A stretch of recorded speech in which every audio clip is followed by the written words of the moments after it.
রাজধানীর কলাবাগান থানার ১৬ নং ওয়ার্ড বিএনপির সহ সাধারণ সম্পাদক শফিকুল ইসলামকে গুলি করেছে সন্ত্রাসীরা। গতকাল রাত ৯টা নাগাদ বসুন্ধরা শপিং কমপ্লেক্সের উল্টো পাশে কলাবাগান থানার গেট সংলগ্ন এলাকায় এই ঘটনা ঘটে।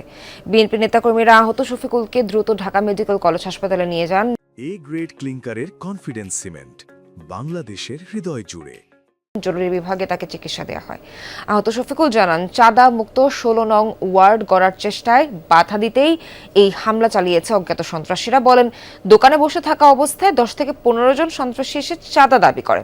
বাধা দিতেই শফিকুলকে লক্ষ্য করে গুলি ছোড়ে এক ব্যক্তি। এ সময় হামলা ঠেকাতে গিয়ে হাতে গুলিবিদ্ধ হন শফিকুল। ৫:৫ থেকে ঠিক ৯:১৫টার মধ্যে হবে। আমি আমার দোকানের সামনে বসা, কর্মচারীরা দোকানদারি করতেছে, বলছে কিরে তখন ফুটের টাকা দিতে করে যাস না কেন? তা আমি বললাম যে ভাই কিসের টাকা চান?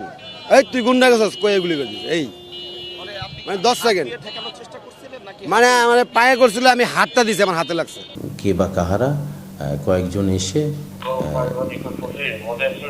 তার কাছে নাকি টাকা চেয়েছিল, সে টাকা দিতে অস্বীকৃতি জানায়, যার কারণে পায়ের দিকে লক্ষ্য করে তাকে একটা গুলি করে, সে হাত দিয়ে ঠেকায়, হাতে লাগে।